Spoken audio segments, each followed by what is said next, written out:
우리가 시험에 빠지지 않게 하시고 이렇게 기도합니다. 기도하라고 하셨어요. 시험에 빠지지 않게 하시고 라고 기도하라고 하셨는데요, 이렇게 기도하면서 우리의 마음을 좀 들여다보면 그런 마음이 있는 것 같아요. 먼저는 그러니까 하나님, 이번 시험에서는 좀 저를 빼주십시오. 굳이 제가 이렇게 지금 시험을 겪고 이럴 수 있는 여력이 아닙니다.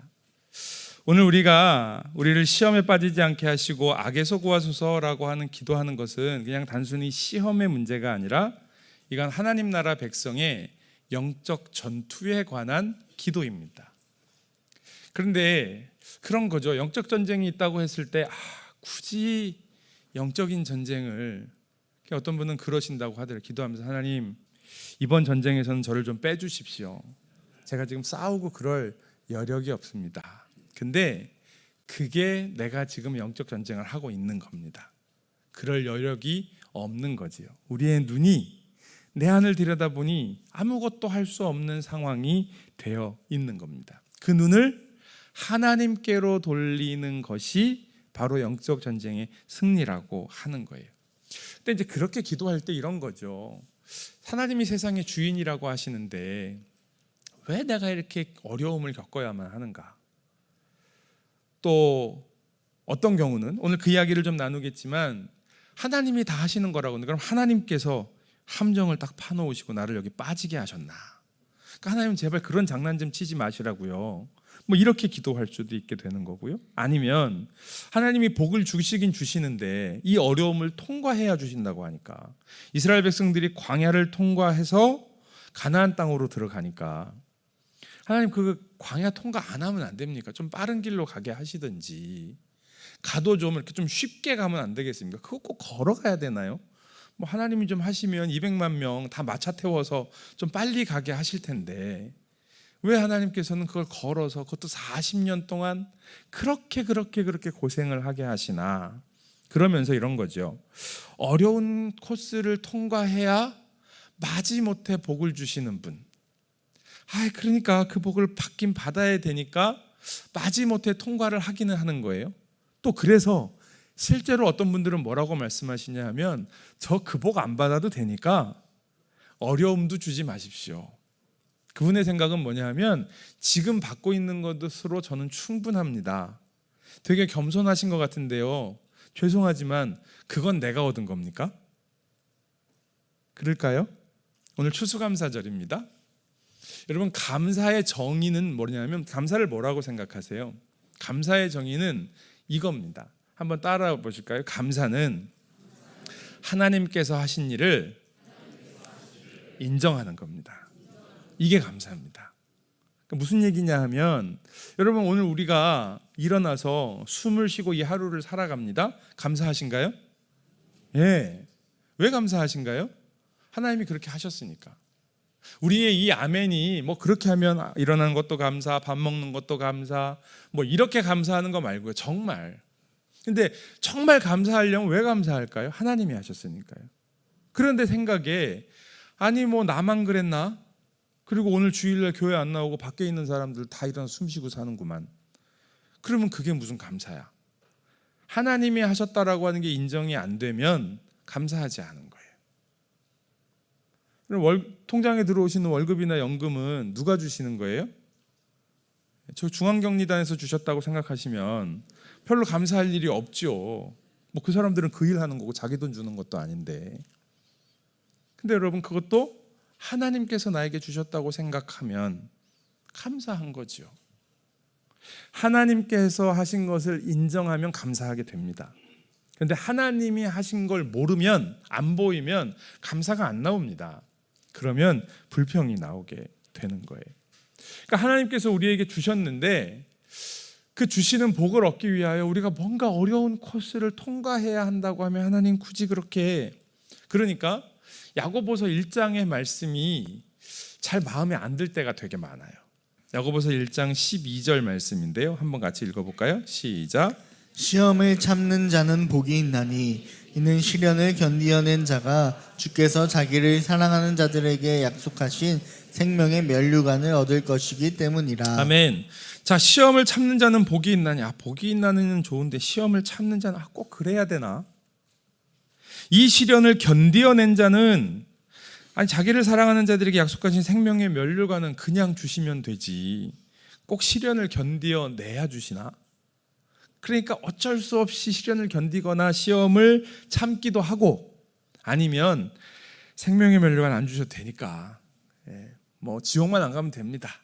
뭐 이 정도에 제가 괜찮습니다. 그러니까 시험도 시련도 없었으면 좋겠습니다. 이런 마음이 우리가 신앙생활을 하면서 있는 것 같아요. 그런데 그게 이 영적인 싸움을 살아가는 데 있어서 늘 실패하고 늘 절망하고 낙심하게 만드는 거예요. 그런데다가 또 그 시험을 품어버리는 경우가 있게 됩니다. 내가 이걸 어떻게 이길까라고 생각을 하는 거죠. 그러다 보면 또 넘어지는 경우가 생깁니다. 근데 이것을 이기기 위해 저는 우리가 겪는 시험의 종류가 무엇인지를 좀 구별하면 시험의 종류에 따라 대처하는 방법도 다릅니다. 그리고 훨씬 대처하기가 쉽습니다.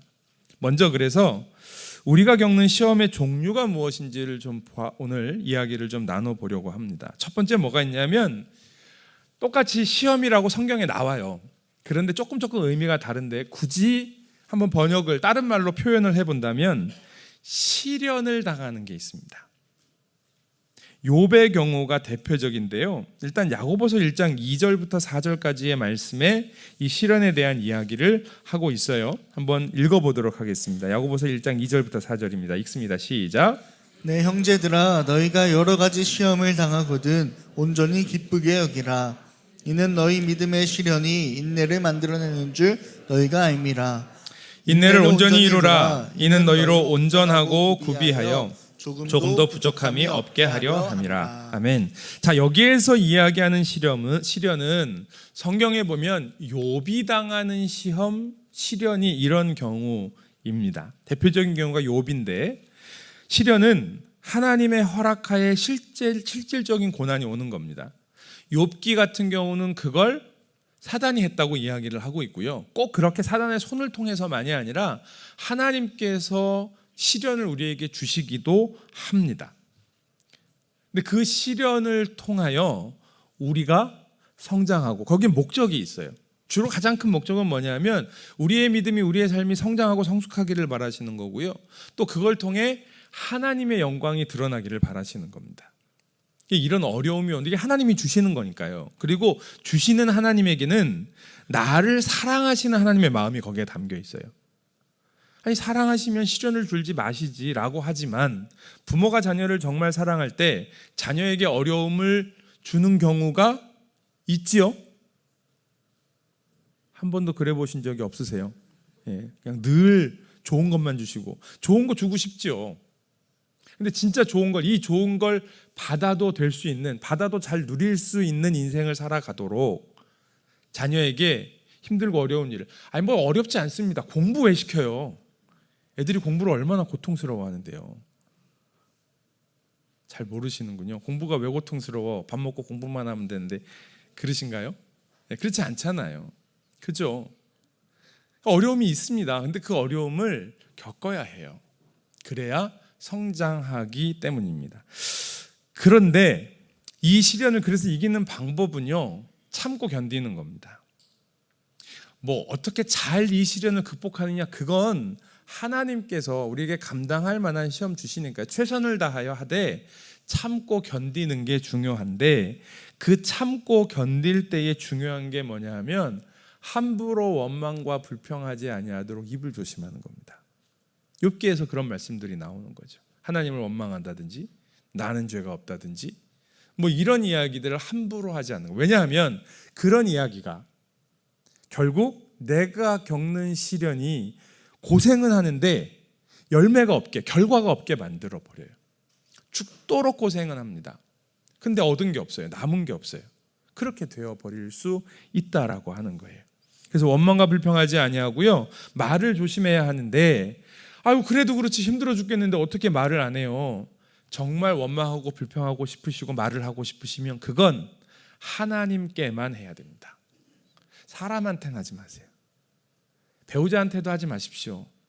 이런 원망과 불평 막 하고 나면 또 우리 아내와 남편은 서로에게 아주 좋은 스승이잖아요. 그런 말 함부로 하지 말라고 얘기하고, 기도해야 된다고 얘기하고, 당신이 기도 안 해서 그런 거라고 그러고, 뭐 이렇게 서로 좋은 스승이 되어 주시잖아요.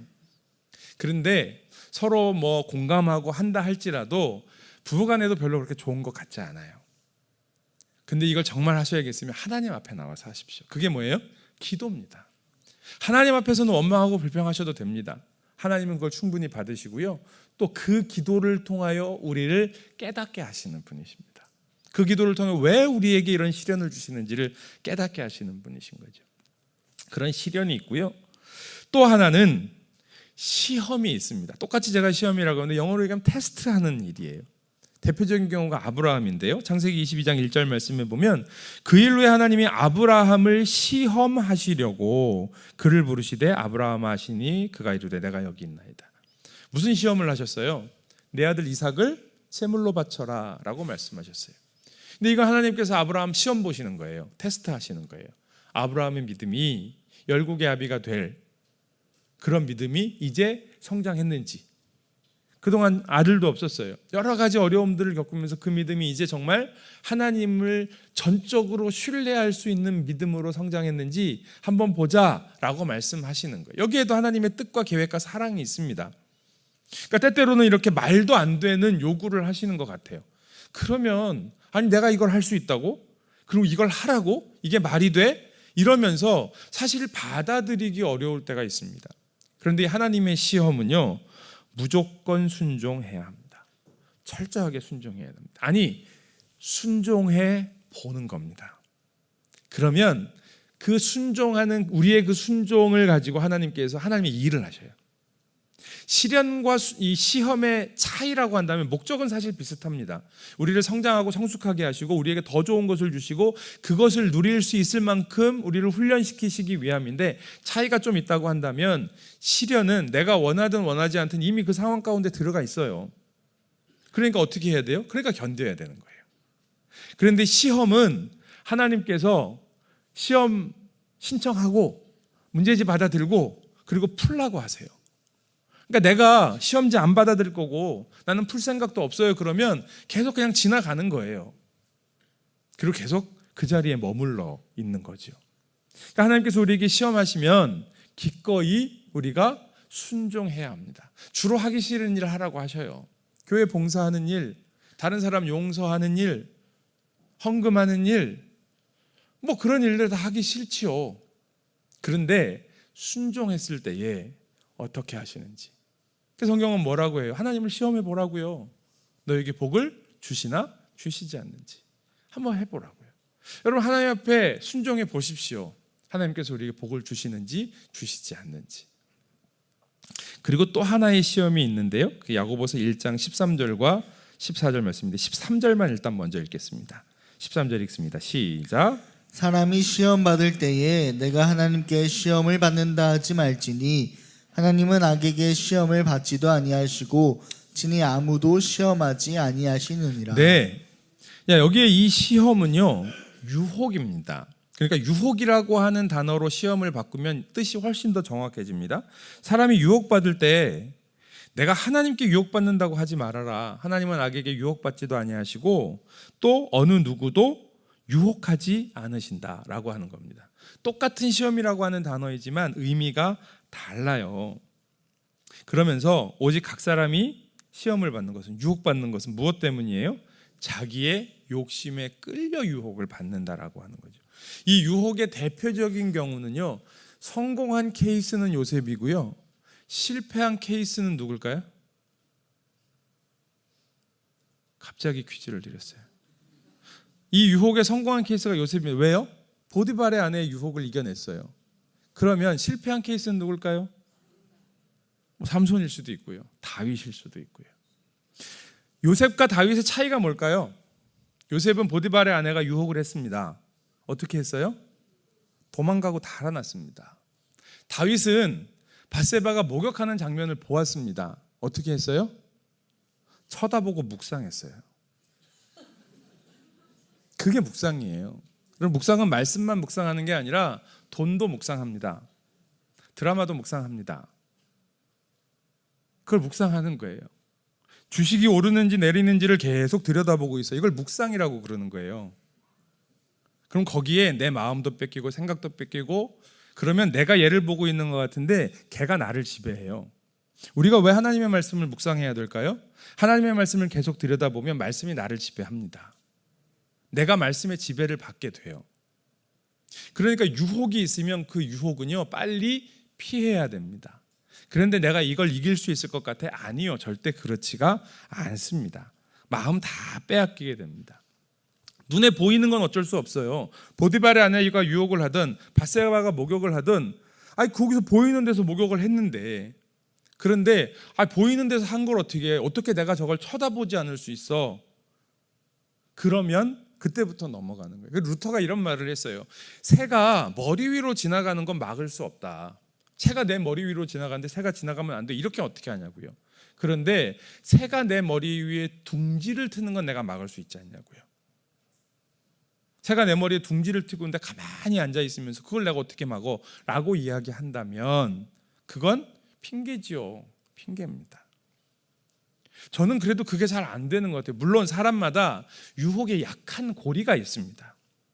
어떤 분은 물질에 있어서, 어떤 분은 내가 인정받는 것에 있어서, 어떤 분은 가족에 있어서 여러 가지 유혹받는 특별히 더 약한 부분이 있어요. 사단이 그걸 기가 막히게 잘 압니다. 그래서 그 부분을 집중 공격합니다. 이기는 방법이 뭐예요? 일단 피하는 겁니다. 내가 이 부분을 강화하는 건 나중에 훈련받을 문제. 그리고 내가 약한 부분은요, 반드시 훈련받으셔야 됩니다. 공부하셔야 됩니다. 내가 돈 앞에 약하면 어떻게 내가 돈을 다루어야 되는지, 어떻게 돈을 써야 되는지 하셔야 돼요. 그리고 나면 그 다음에 뭐가 있냐면 시험 테스트가 있는 거예요. 한번 그렇게 순종해 보는 거예요. 이게 하나님의 말씀이구나, 물질을 사용하는 데는 이렇게 하는 거구나 라고 하는 하나님의 말씀을 내가 알았으면 거기에 순종하는 거예요. 그리고 하나님이 일하시는지 그렇지 않으시는지를 보는 거예요. 근데 그거 안 하면 어떻게 되냐면 시련이 오는 거예요. 그래서 하나님께서 그 물질 싹 걷어가시는 거죠. 너 이거 가지니까 안 되겠다, 내가 주인인 걸 아직도 모르는구나, 내가 준 걸 아직도 모르는구나, 다 걷어가 버리실 수 있는 거예요. 아니면 그건 있는데 건강을 거두어가 버리셔요. 시련 가운데 두시는 거예요. 돈이 있어도 안 되네, 이렇게 되는 거죠. 그러니까 시련이 어떻게 한다고 해서 시련이 없어진다, 이건 아닙니다. 그런데 힘들고 어려운 시련을 당하지 않는 그래도 비교적 좋은 방법은 뭐냐면 순종하는 겁니다. 그리고 순종하기 위해 먼저 내가 약한 것이 왔을 때 피하는 것이 필요하다라고 하는 거예요. 이걸 할 수 있는 것은 로마서 10장 13절 말씀인데요. 한번 같이 읽어보겠습니다. 시작. 사람이 감당할 시험 밖에는 너희가 당한 것이 없나니 오직 하나님은 미쁘사 너희가 감당하지 못할 시험 당함을 허락하지 아니하시고 시험 당할 즈음에 또한 피할 길을 내사 너희로 능히 감당하게 하시느니라. 아멘. 우리가 잘 아는 말씀이에요. 시련이 되었던 시험이 되었던 유혹이 되었던 감당할 수 있습니다. 참을 수도 있고 피할 수도 있습니다. 순종할 수 있습니다. 할만 하니까 주시는 거예요. 하지 못할 것, 내가 도무지 감당할 수 없는 그런 것 주시지 않습니다. 그러니까 나에게 시험이 왔을 때, 시련이 되었건 시험이 됐건 유혹이 되었건 이걸 잘 분별해 보시고요. 그리고 하나님께서 나에게 감당할 수 있으니까 주셨겠지라고 생각하고 감당해 보시기 바랍니다. 그럼 놀라운 능력이 있습니다. 이렇게 시험을 세 가지로 구분해 보았을 때 주기도문으로 기도하는, 우리를 시험에 빠지지 않게 하시고 라고 하는 이 기도의 시험은 뭘까요? 유혹이죠. 유혹으로 번역하는 것이 훨씬 낫습니다. 그래서 실제로 영어 성경에는 이 본문을, 이 유혹을, 이 시험이라고 하는 단어를 템프테이션이라고 번역한 번역들이 실제로 많이 있습니다. 우리를 유혹에 빠지지 않게 하시고 라고 하는 거죠. 이게 우리의 싸움이에요. 그러니까 우리 그리스도인들의 영적인 싸움은 사실 여기에 있습니다. 제일 많은 게 유혹이고요. 그 다음에 이제 하나님 앞에 순종해야 하는 것. 이건 좀 더 적극적인 거예요. 유혹이라고 하는 건 좀 소극적일 수는 있으나, 그러나 우리에게 그 오는 유혹들이 너무너무 큽니다. 이걸 이길 수 있는 영적인 싸움의 비밀이 있어요. 그게 뭐냐 하면, 첫 번째는 이건 한번 따라 하셨으면 좋겠는데, 세상은 악합니다. 저를 따라 하셨으면 좋겠어요. 세상은 악합니다. 예, 제가 좀 중요하니까 오늘 말씀드리는 거예요. 여러분, 세상이 아름답지만 그 세상 안에는 인간의 자기중심성 죄로 인한 악함이 들어 있습니다. 그 악한 현실을 대면하면 정말 고통스러울 정도죠. 그 답이 안 보입니다. 그렇지 않으세요? 여러분, 세상을 보면, 그리고 끔찍한 범죄를 저지른 인간을 본다거나, 혹은 내 안에 나는 그렇게 범죄를 저지르지는 않지만 그럴 만한 악이 내 안에 있다라고 하는 것, 그럴 만한 마음이 내 안에 있다라고 하는 것, 그런 욕심, 그런 미움이 내 안에 있다라고 하는 것을 보았을 때 끔찍합니다. 그런데 그 악한 현실의 배후에는요, 악한 자 사단이 있다는 걸 보셔야 돼요. 사단이 그 일을 하는 거예요. 그런데요, 두 번째는 따라하십니다. 우리는 약합니다. 예, 여러분, 사단이요, 우리를 끊임없이 넘어뜨립니다. 그리고 그 악은 나 한 사람이 혹은 교회가 감당하기에 너무 큰 것 같아요. 교회가 아무리 사람이 많아도 세상이 훨씬 더 많고 지금의 시대는 더 합니다. 교회 다니는 사람들의 숫자가 점점 줄어들고 있어요. 그러니까 교회 다닌다라고 하는 게 특이한 현상이 되어가고 있어요. 옛날에는 한 반에 뭐 많으면 절반, 적어도 한 3분의 1은 아이들이 다 교회 다녔어요. 근데 지금은 아이들도 줄어들었지만요, 한 반에 교회 다니는 애들이 많지 않습니다. 지금 10대 아이들 같은 경우는요, 교회 다니는 아이들의 비율이 2% 3%라고 이야기를 해요. 여러분, 2% 3%면 선교학에서요, 미전도 종족이라고 구분을 합니다. 그 민족을. 그러니까 우리 10대 아이들 다음 세대는 미전도 종족이라는 얘기예요. 이게 얼마나 심각한 거냐면 생각해 보세요. 요즘 한 반에 한 20명에서 30명 정도가 한 반에서 생활을 한대요. 그 중에 2%나 3%면 몇 명이라는 얘기예요? 한 명이라는 얘기예요. 그러니까 우리 아이들이요, 반에 가면 교회 다니는 친구가 한 명도 없는 거예요. 물론 감사하게 한 명이나 두 명이 더 있어요. 그러면 그거 진짜 감사한 거예요. 우리 반에 두 명이나 세 명이 있으면 옆에 반 한 두 반이 없겠죠? 통계적으로 보면 그런 거예요. 그런데 30명의 아이들 중에 교회 다니는 사람이 나 혼자야. 그럼 이게 뭐가 어려운 거냐면요, 자기가 교회 다닌다는 얘기를 못 합니다. 그렇지 않겠어요? 밥 먹을 때 기도하는 것도 쉽지 않습니다. 그렇지 않겠어요? 근데 그 아이가 중학교생이 되고 고등학생이 돼 보십시오. 그러니까 세상이 얼마나 악하고 얼마나 강해 보여요. 근데 우리가 할 수 있는 일이 별로 없는 것 같아요. 우리는 그만큼 연약합니다. 또 어떤 경우에는 할 수 있지 라고 믿음으로 해보려고 합니다. 하는 것 같아요. 그런데 고린도전서 10장 12절 말씀에 보면, 그런즉 선줄로 생각하는 자는 넘어질까 조심하라고 했어요. 실제로 그렇습니다. 섰다고 생각하는 그 순간이 넘어집니다. 운전면허 처음 따면 사고 납니까? 안 나지요. 근데 이제 내가 운전 좀 한다고 생각하면 그때 사고 나는 거죠. 방심하고. 사단은요, 우리가 긴장하고 있을 때 우리 안 건드립니다. 넘어가지 않을 거 알거든요. 그런데 이제 좀 뭔가 알 것 같고 내가 내 힘으로 마치 할 수 있는 것처럼, 내 믿음이 대단한 것처럼 착각할 때 우리 탁 건드리면 바로 넘어가는 거예요. 사단은요, 그만큼요. 무슨 능력이 있어서가 아닙니다. 사단은 우리를 속이는데요, 그 속임에 우리가 넘어가게 된다라고 하는 거예요. 그런데 세상은 악하고 우리가 약하면 지는 게 맞지요. 그런데 우리가 이 영적인 싸움을 싸울 수 있는 근본적인 근거가 있습니다. 그게 뭐냐면, 따라해 주십시오. 하나님은 강하십니다. 예, 할렐루야. 예, 이것 때문에 우리가 영적인 싸움을 하는 겁니다. 내 힘으로는 안 돼요. 여러분, 돈의 힘 이길 수 있습니까? 안 됩니다. 성적인 유혹 이기기 어렵습니다. 그러니까 피하라는 거예요. 그러니까 피하시라는 거예요. 그런데 그러면 맨날 도망만 다닐 거냐? 아니라는 거죠. 하나님께서 우리를 승리하게 하십니다. 순종하면, 참고 견디면 우리를 승리하게 하신다라고 하는 거죠. 베드로전서 5장 9절 말씀을 한번 같이 읽겠습니다. 같이 읽습니다. 시작. 너희는 믿음을 굳건하게 하여 그를 대적하라 그랬습니다. 믿음을 굳건하게 하여, 그 믿음은 뭐예요? 강하신 하나님에 대한 믿음입니다. 하나님은 강하시다, 하나님이 일하신다 라고 하는 것에 대한 믿음입니다. 그 믿음이 있어야 마귀를 대적하는 겁니다. 내가 하나님의 자녀인데 그래야 마귀를 대적하는 겁니다. 그런데 여러분, 이 5장 9절 말씀 앞에가 5장 8절이 이거예요. 5장 8절을 한번 띄워주세요. 5장 8절 말씀에 보시면 근신하라 깨어라 너희 대적 마귀가 우는 사자같이 두루다니며 삼킬 자를 찾나니. 우리를 넘어뜨리려고 찾는 이 마귀 앞에서 우리가 할 일은 뭡니까? 하나님은 강하시다라고 하는 믿음으로 그 마귀를 대적하는 거죠.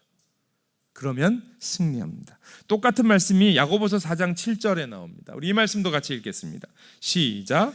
그런즉 너희는 하나님께 복종할지어다. 마귀를 대적하라. 그리하면 너희를 피하리라. 아멘.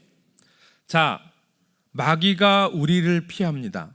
너희를 피하리라. 그럼 어떻게 해야 돼요? 마귀를 대적해야 됩니다. 근데 마귀를 대적하려면 어떻게 해야 돼요?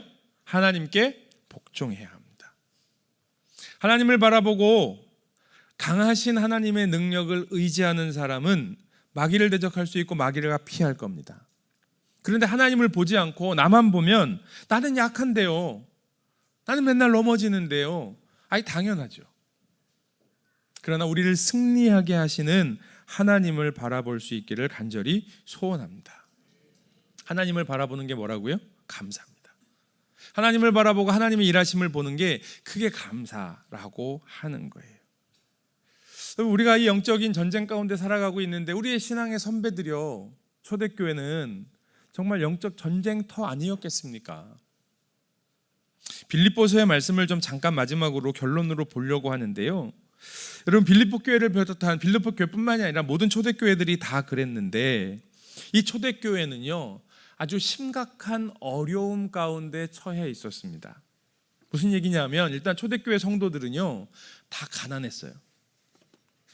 왜 가난했냐 하면 그 당시의 모든 경제 활동은 그 도시가 가지고 있는 조합으로 이루어져 있습니다. 길드라고도 얘기하죠. 이런 조합에서 이루어지는데 이 조합은 자신들이 섬기는 신이 있어요. 자신들의 신을 섬겨요. 흔히 얘기하는 것처럼 우리도 장사하고 뭐 하고 하면 고사도 지내고 뭐 하는 것처럼 자기들이 하는 게 그게 있는데, 우리도 예전에는 그러니까 고사 같은 거 지날 때 안 하면 사람들한테 따돌림 받고 그랬잖아요. 근데 그 당시에는 더 심했어요. 그러니까 내가 조합에 들어가서 경제 활동을 하려면 그 조합에서 하는 모든 우상을 섬기는 것들 가운데 함께 해야 하는 건데, 이 하나님을 인정하지 않는 거잖아요. 그러니까 그 당시에 그리스도인이 된다라고 하는 것은 여기에서 나오면 모든 경제 활동에서 제외되는 겁니다. 그러니 할 수 있는 일은 내가 거기 안에 들어가 제대로 돈을 버는 게 아니라 겨우겨우 삶을 살아갈 수 있는 그런 일들을 하는 것밖에 할 수 없는, 그러니까 가난했어요. 그런데다가 핍박이 심했습니다. 경제활동 제대로 안 하니 안 믿는 가족도 핍박했을 수 있고요. 또 그 도시 안에서도 사람들로부터 핍박을 받았습니다. 너희들은 왜 그렇게 사냐고. 그런데다가 안에 서로 다툼도 있었습니다. 삶이 힘들고 어려우면은요 서로를 품어줄 수 있는 마음이 아무래도 좀 줄어들잖아요. 물론 기도함으로 그렇게 서로 하나가 되고 계속 노력을 하고 또 그렇게 잘 했기 때문에 초대교회가 부흥을 하기는 했으나, 그러다 보니 거짓 교훈도 들어오고요, 교회가 다투거나 분열하는 경우들이 많았습니다. 이런 고난들이 한꺼번에 닥쳐오는 거예요. 빌립보 교회가 그랬어요. 그런데다가 빌립보서 같은 경우는 바울이 쓴 편지잖아요. 빌립보 교회에 편지를 쓰는데 빌립보서 같은 경우는 바울이 로마 감옥에서 쓴 편지입니다. 바울은 로마 감옥에서 이제 곧 죽게 될 거예요. 감옥에 있는 바울이 그렇게 힘든 빌립보 교회를 향해서 편지를 씁니다. 그런데 빌립보서의 별명이 뭐냐 하면 기쁨의 편지입니다. 실제로 빌립보서 안에는요 기쁨이라고 하는 단어가 굉장히 많이 나와요. 찾아보면 한 17번 정도 나온다고 이야기를 해요. 한번 보시겠어요? 빌립보서 2장 17절 18절 말씀인데 제가 그냥 읽겠습니다. 만일 너희의 믿음의 제물과 섬김 위에 내가 나를 전제로 드릴지라도, 전제라고 하는 건 부어드리는 제사를 얘기하는, 그러니까 바울이 내가 나의 인생을 하나님 앞에 제물로 드릴지라도 나는 기뻐하고 너희 무리와 함께 기뻐하리니 이와 같이 너희도 기뻐하고 나와 함께 기뻐하라. 자신의 인생이 이제 곧 하나님 앞에 제물로 드려지는 것처럼 끝나게 될 텐데요, 순교하게 될 텐데요. 그런데 나는 기뻐할 거야, 너희와 함께 기뻐할 거야, 그러니까 너희도 기뻐하고 기뻐하라 라고 이야기하고 있는 거예요. 빌립보서 4장 4절 말씀에 주 안에서 항상 기뻐하라, 내가 다시 말하노니 기뻐하라 라고 이야기하고 있습니다. 무슨 이야기냐면 아무리 고난 가운데 있을지라도, 아무리 절망의 상황 가운데 있을지라도 목표는 뭐예요? 기쁨이라는 거예요. 우리 해군 해병대니까요. 저도 그 연습 같은데 들어가서 이제 이렇게 연습하고 이럴 때 보니까 상륙 작전을 하면 그 상륙 작전에 결정적 목표라는 게 있잖아요. 제가 이제 그런 말도 배웠어요. 결정적 목표 이런 게 있습니다. 그러니까 내가 어디로 상륙해서 어떤 목표를 이룰 거냐 이런 얘기 아닙니까? 근데 영적인 상륙 작전, 영적 전쟁을 하는데 영적인 상륙 작전에 결정적 목표가 있습니다. 그건 뭐냐면 기쁨을 누리는 겁니다. 우리가 천국 간다는 기쁨, 하나님의 자녀가 되었다는 기쁨. 내가 하나님의 자녀가 돼서 이제 힘들고 이 어려운 세상 어떻게, 이런 게 아니라요. 그게 기쁜 거예요. 그 기쁨을 누리는 것, 이게 우리의 영적 전쟁의 승리의 목표입니다. 그리고 이 결정적 목표를 이루기 위하여 여건을 조성해야 되더라고요. 여건 조성. 이 상륙 작전에 여건 조성이 있더라고요. 그 여건 조성을 하기 위해 무슨 말이냐면 상륙군이 우리 해병들이 올라가기 위해 이 막고 있는 적을 아주 쑥대밭을 만들어 놔야 안전하게 들어갈 수 있을 거 아니에요. 그러기 위해 하는 게 뭐냐면 어마어마한 화력을 쏟아붓습니다. 비행기도 폭격하고 함정에서도 폭격하고 이렇게 하잖아요. 영적인 상륙 작전에도 화력이 있습니다. 어마어마한 화력이 있는데 그 화력이 뭐냐 하면 감사입니다. 마귀와의 싸움에 있어서 이기는 방법이 뭐냐 하면 내가 이길 거야. 이게 못 이긴다니까요. 강하신 하나님을 믿는 믿음으로 이기는 건데요. 그 믿음의 결과가, 그 믿음이 어떻게 드러나냐 하면 감사로 나타나게 되어 있습니다. 빌립보서 4장 6절과 7절 말씀 한번 같이 읽겠습니다. 시작. 아무것도 염려하지 말고 다만 모든 일에 기도와 간구로 너희 구할 것을 감사함으로 하나님께 아뢰라. 그리하면 모든 지각에 뛰어난 하나님의 평강이 그리스도 예수 안에서 너희 마음과 생각을 지키시리라. 아멘.